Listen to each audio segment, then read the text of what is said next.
ይህ ኤኮቴክ የተሰኘው አዲስ ዝግጅታችን ነው። በዚህ መርሃ ግብር ውስጥ የኢኮኖሚ እድገት ከቴክኖሎጂ እድገት ጋር ያለውን ትስስር በዝርዝር የምናይበትና መጪው ዘመን እንዴት በፍጥነት እየተቀያየረ መምጣቱን በመመልከት ራሳችንን ዝግጁ የምናደርግበት ልዩ መድረክ ይሆናል። ቴክኖሎጂ ዓለማችንን በፍጥነት እየቀየራት ነው።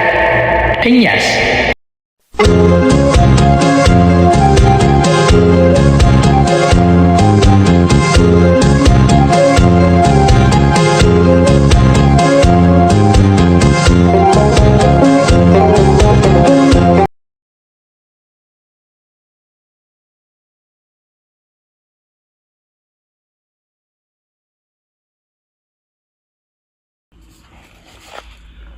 ጤና ይስጥልኝ ተከታታዮቻችን። በአንድ ህብረተሰብ ውስጥ አዳዲስ ቴክኖሎጂዎች በመጡ ቁጥር ያንን ቴክኖሎጂ ያለመቀበል ወይንም ማንገራገር የመሳሰሉ ነገሮች ተፈጥሯዊ ሂደቶች ናቸው። ያንን ላለመቀበል መቋቋም ወይንም በፍጹም ያ ነገር እንዳይስፋፋ ጥረት ማድረግ በአንድ ማህበረሰብ ውስጥ ጤናማ አካሄድ ነው። ከጊዜ በኋላ ግን ተፈላጊነቱ፣ ተወዳጅነቱ እየጨመረ ሲሄድ ተስፋፍቶ የሁሉም መገልገያና ሁሉንም የሚያስደስትበት ደረጃ ላይ መምጣቱ አይቀርም። ለምሳሌ አገራችንን ኢትዮጵያን ብንወስድ ብዙ ዋና ዋና ቴክኖሎጂዎች ወደ ሀገራችን የገቡት በአጼ ምኒልክ ዘመነ መንግስት ነበር። ለምሳሌ አንዱ ካሜራ ነው። የፎቶ ማንሻ ካሜራን ብንወስድ ካሜራ መጀመሪያ የመጣ ጊዜ ብዙ ሰዎች በካሜራው ፎቶ መነሳት አይፈልጉም ነበር። ምክንያቱም ካሜራው በሚያነሳበት ጊዜ የሚወጣው ብርሃን ነገር ወይንም ነጸብራቅ ፍላሽ የምንለው ነገር የሰውን ደም ይመጣል የሚባል አስተሳሰብ ነበር። ያ ካለማወቅ ቴክኖሎጂውም አዲስ በመሆኑ ሰው ተጠራጥሮ ያንን ነገር ቢያደርግ ኖርማል ነው፣ ምንም ችግር የለውም እስከሚረዳ እስከሚለምደው ያ አዲስ ነገር ስለሆነ ይህንን መቋቋም እና አለመቀበል ኖርማል ነገር ነው። በተመሳሳይ መልኩ ቧንቧም እንደዚሁ ነበር። ወደ ቤተ መንግስት ውሃን ለማስገባት በታሰበ ወቅት በአጼ ምኒልክ ዘመነ መንግስት ማለት ነው፣ ቤተ መንግስቱ ያለበት ቦታ ዳገታማ አካባቢ ስለነበረ ውሃን ከታች ወደ ዳገት አውጥቶ በቧንቧ ተዘርግቶለት ማለት ነው ይህን ውሃ ለማድረስ ይሄ ቴክኖሎጂ ስራ ላይ ዋለ። ታዲያ በዛ በቤተ መንግስት ዙሪያ የነበሩት መኳንንቶች እና ሌሎችም ይሄ ሰይጣናዊ ስራ ነው፣ እንዴት ውሃ ከታች ወደ ላይ ይሄዳል? ከዝቅተኛ ቦታ ወደ ከፍተኛ ቦታ እንዴት ውሃ ወደ ላይ መጥቶ እንደዚህ ልናገኝ ይቻል? የሰይጣን ስራ ካልሆነ በስተቀር ተብሎ ስጋትና ፍራቻ ስለነበረ ሌሊት የተጠበቀ ቧንቧውን ይሰባብሩ ይነቃቅሉ ነበር። ይሄም እንግዲህ በእርግጥ ትክክል ነው። አይተውት የማያውቁት ያላሰቡት ነገር ሲከሰት ይህን መጠራጠር ጤናማ የሰው ልጆች አመለካከት ነው። ከጊዜ በኋላ ግን ጥቅሙን እየተረዱት እየመጡ ተፈላጊነቱ እየጨመረ መጣ። በዚህ መልኩ እንግዲህ የቧንቧ ስራም ተስፋፋ፣ የውሃ አገልግሎትም በየቤቱ መምጣት ጀመረ ማለት ነው። እንዲሁም ሌላም ለመጥቀስ ለምሳሌ ስልክም የሰይጣን ስራ ተብሎ ይታሰብ ስለነበረ በጣም አስቸጋሪ ወቅቶች ነበሩ። ላለመቀበል ያለማስፋፋት ችግር ነበረ ማለት ነው። መኪናን ብንወስድ እንደዚሁ ብዙውን እነዚህን ቴክኖሎጂዎች አጼ ምኒልክ በመጀመሪያ ሙከራ አድርገው ነበረ። ሌላው ሰው እንዲቀበል ብለው ጥረት ያደርጉ ነበር እና መኪናን በተመሳሳይ መልኩ እንደዚሁ ችግሮች ያጋጥሙት ነበር። ሌላው ደግሞ የሚገርመውና እስካሁንም ስምም የወጣለት ሲኒማ ወይም ፊልም ወይም ሙቪ የምንለው ነገር ወደ ሀገራችን ሲገባ በስክሪን ላይ የሚታየው ምስል ሰዎች ማመን ስላቃታቸው የሰይጣን ስራ ነው ተብሎ እንደውም የሰይጣን ቤት ተብሎ የሚጠራ ቦታ ወይም አዳራሽ ሁሉ ተሰይሞለት እስካሁን በታሪክ ይታወቃል። ሲኒማ የሰይጣኑ ውጤት ነው ተብሎ ስለሚታሰብ ማለት ነው። ይሄም አዲስ ነገር በመሆኑ ካለመገንዘብ ካለማወቅ የሚመጡ ነገር ስለሆነ በፍጹም ምንም አይነት ችግር የለውም። ኖርማሊ የሚከሰት ነው። በሂደት ግን እየታወቀ እየተለመደ ሲመጣ ትውልድም እየተቀየረ እየተማረ ሲመጣ የሚቀየሩ ነገሮች ናቸው። እንዲሁም በተመሳሳይ መልኩ ሬዲዮም እንደዚሁ በጣም ይፈራ ይሰጋ ነበረ። ሰይጣን ነው ከዚህ ትንሽ ነገር ብረታ ብረት ውስጥ እንዴት ይሄ ሊወጣ ቻለ ተብሎ ከፍተኛ ፍራቻ ስጋት ነበር። በተለይ የበለጠ ገጠሩ አካባቢ የሚታየው ፍራቻ እንዲህ በቀላል አይደለም። ስለዚህ ቶሎ ለማስፋፋት እነዚህ ቴክኖሎጂዎችን በጣም ብዙ ፈተናዎች ያጋጥሙ ነበር። አይሮፕላንም ቢሆን እንደዚሁ በአየር ላይ የሚበር ነጭ አሞራ ተብሎ ሁሉ ብዙ የተለያዩ ስጋቶች ይመጡ ነበር። ልክ ነው። በሰማይ ላይ ርቆ በሚታይበት ጊዜ አሞራ የሚካክሉ መሬት ላይ ሲወርዱ ግን ትላልቆች ናቸው። ማንኛውም ሰው በዚህ መልኩ ቢያይ ቢገነዘብ እና ቢጠራጠር ቢፈራ የሚፈረድበት አይደለም። ምንጊዜም አዳዲስ ነገር ሲመጣ ማህበረሰቡ ውስጥ ተቀባይነት እስከሚያገኝ እስከሚስፋፋ ጊዜ ይወስዳል። በጣም ብዙ ፈተናዎች ያጋጥማሉ።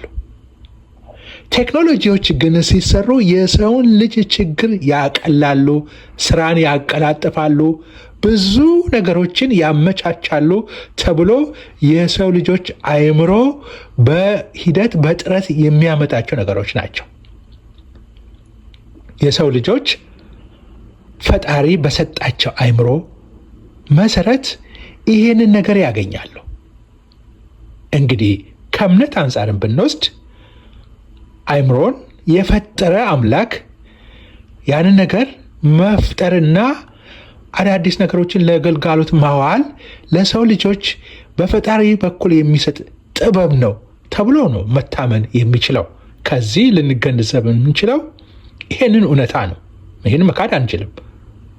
ፈጣሪ የማያውቀው ነገር ሊኖር አይችልምና ከእምነት አንጻር ማለት ነው። ሳይንሳዊ ትንታኔውን ትቼ ከእምነት አንጻር ብናይ ይሄም የፈጣሪ ውጤት ነው። በሰው ልጆች በኩል አድርጎ ለሰዎች መፍትሄ እንዲውል ማድረግ የፈጣሪ ስራ መሆን አለበት ብለን ማመን አለብን።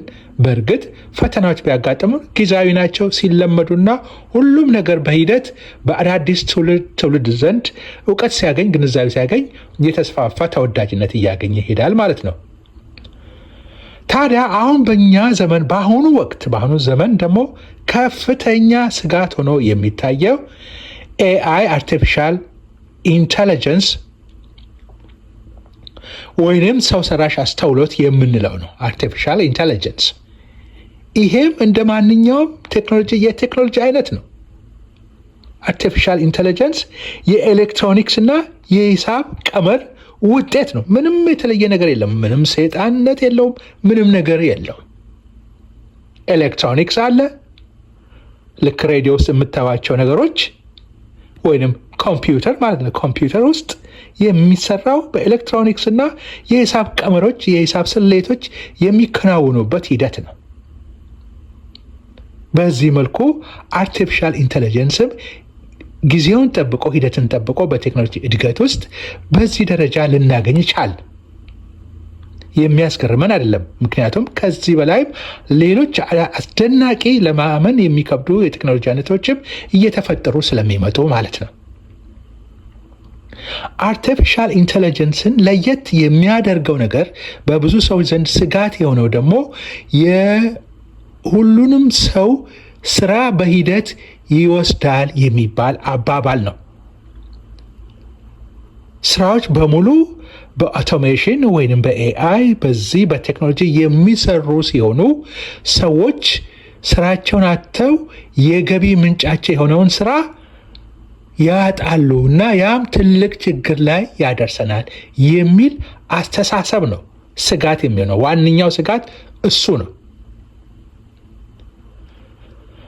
በእርግጥ ስጋት ሊሆን ይችላል። ሰው ስራውን ሲያጣና የገቢ ምንጩን ሲያጣ ምን ማድረግ እንደሚችል ስለሚቸገር ስጋት ቢሆን አይገርምንም።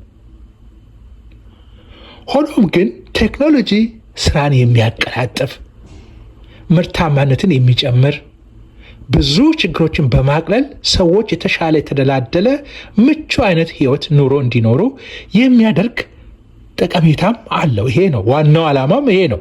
በእርግጥ ጎን ለጎን ሰዎች ይህንኑ ቴክኖሎጂ ለመጥፎ ነገር ቢጠቀሙም የትኛውም ቴክኖሎጂ ላይ ሰዎች ካጠቃቀም መጥፎነት እንዲኖረው ሊያደርጉ ይችላሉ።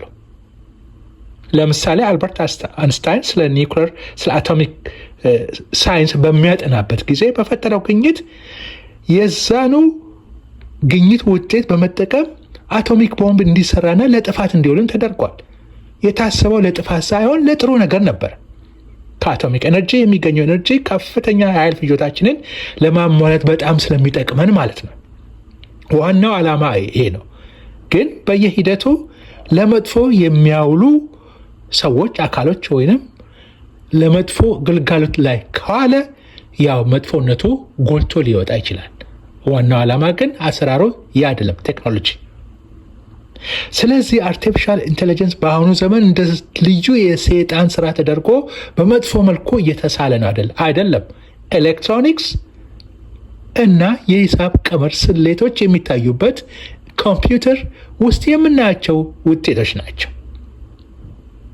እንደው ከዚህ ጋር ተያይዞ አንድ እውነታን እናንሳ። ፈጣሪ ፍጥሮቹን ሲፈጥር፣ ሰዎችን ሲፈጥር መጀመሪያ በፈጠራቸው ጊዜ በገነት በሚኖሩበት ወቅት የፈጠራቸው ስራ ሰርተው እንዲኖሩ አልነበረም የፈጠራቸው። እውነቱን ለመናገር ወይንም በእምነት መጽሐፍት ውስጥ የተገለጸውን ነገር እንመልከትና በዛ መሰረት እንሂድ ካል መጀመሪያ ሰዎች የተፈጠሩት ስራ ሰርተው እንዲኖሩ አልነበረም። ፈጣሪያቸውን እያመሰገኑ በተሰጣቸው ጸጋ እንዲኖሩ ዘላለማዊ ህይወት እንዲኖራቸው አድርጎ በፈጠራ የተፈጠሩ ነበሩ። ከጊዜ በኋላ በተፈጠረ ስህተት በተሰራ ኃጢአት ሰዎች ከገነትም ወጥተው ምድር ላይ ሰርተው ጥረው ግረው እንዲበሉ ተደረገ። በእምነቱ ከተከተልን ማለት ነው። ስለዚህ ስራ ተሰርቶ የሚኖርበት ሁኔታ የፈጠረው በምንም መልኩ እንደመጣ ከእምነት አንጻር የምናውቀው የምንረዳውም ነገር አለና ፈጣሪ ዋናው መጀመሪያ ዓላማው የተፈጠሩ ፍጥሮቹን ሰዎችን ባላቸው ጸጋ ለዘላለም ተደስተው ፈጣሪያቸውን እያመሰገኑ እንዲኖሩ ዋነኛው ዓላማ ነው። በስራ መድከም፣ መልፋት፣ መጣር ከጊዜ በኋላ በሌላ ክስተት የተከሰተ ደረጃ ነው። ምናልባትም በአሁኑ ዘመን ፈጣሪ ያንን ድካም ልፋትን አይቶ እንደገና ምሕረቱን በማምጣትም ጭምር በሌላ መልኩ ሰዎች ፈጣሪ በሰጣቸው አእምሮ መሰረት እነዚህን አዳዲስ ቴክኖሎጂዎችን ተቀብለው ሰርተው ፈጥረው ማሽኖች ስራቸውን ሰርተው ሰዎች ደግሞ በብዛት ነፃ ሆነው ፈጣሪያቸውን ይበልጥ ወደ ማምለክ ወደ መቅረብ የሚፈጠርበትም ጊዜ እየሆነ ነው ማለት ይቻላል። በዛ መልኩም ማሰብ በጣም በጣም አስፈላጊ ነው። ፈጣሪ ሰዎችን የበለጠ ለመካስ የተሻለ ኑሮ እንዲኖሩ፣ የተደላደለ ኑሮ እንዲኖሩ፣ ችግሮች ከየአቅጣጫው እንዲጠፉ፣ በሽታዎች እንዲወገዱ ፈጣሪ ብዙ ነገሮችን አመቻችቶ የሚሳነው የለምና አመቻችቶ ያመጣውም ሊሆን ይችላል ብለን ማሰብ ይኖርብናል እንጂ ሰይጣናዊ ስራ ሆኖ ሰዎችን ለማጥፋት የመጣ ነገር ነው ተብሎ መታሰብ የለበትም። ስራ በመሰረቱ ስራ መስራት ግዴታ አይደለም። ስራ መስራት ግዴታ አይደለም። ያንን የሚሰራውን ስራ ቴክኖሎጂ ማሽን ኦቶሜትድ የሆነ ማሽን ከሰራልን የግዴታ ስራ መስራት አለበት ወይ ብለን ማለት የተሳሳተ ድምዳሜ ላይ ነው የሚያደርሰን። ምክንያቱስ ስራ ምርጫ ነው እንጂ ግዴታ አይደለም። ያንን የሚሰራልን ማሽን እስካለ ድረስ ለምንድን ነው ስራ የግድ መስራት አለበት ተብሎ የሚጨነቀው? ሰው አማራጭ አለው። በእርግጥ ልክ ነው። ስራ በሚፈታበት ጊዜ ምን ይሆናል የሚለው ነው። ለሱ ሌሎች አማራጮችን እንደማሰብ ከዛ ውጪ ያለ ነገር እንደ ጎጂነት መታየቱ ስህተት ነው ብዬ ነው የማምነው። የሰው ልጅ ብዙ አማራጮችን ተከትሎ ህይወቱን ይቀይራል። ስለዚህ ይህንን ነገር በጥሞና በምናይበት ጊዜ ከእምነትም አንጻር ከሳይንስ ወጥተን ከእምነት አንጻር ስናይ ሰዎች ስራን ሰርተው እንዲኖሩ የግድ ያለበት ምክንያት አልነበረም። ሂደቶች ናቸው ያመጡት። ስለዚህ ማሽኖች ስራዎቻችን አቀላጥፈው ቢሰሩ፣ ምርት ቢትረፈረፍ፣ ሰዎች ምቾት ካገኙ የበለጠ ወደ ፈጣሪያቸው ቀርበው ፈጣሪያቸውን እያመሰገኑ ሌሎች ነገሮችንም በህይወታቸው ሲመኙ የነበሩትን ግን እድሉ ስላላገኙ ያልሰሩትን ነገር ሁሉ የመስራት እድል የሚያገኙበት፣ ሌሎች አማራጮችን አይተው የሚሰሩበት የሚደሰቱበት በጣም ልዩ ጊዜ ልዩ ዘመን ሊመጣ እንደሚችልም ማሰብ ይኖርብናል። በእርግጥ ችግር ብሎ የሚታሰብ ነገር አለ ከኤአይ ጋር ተያይዞ ማለት ነው።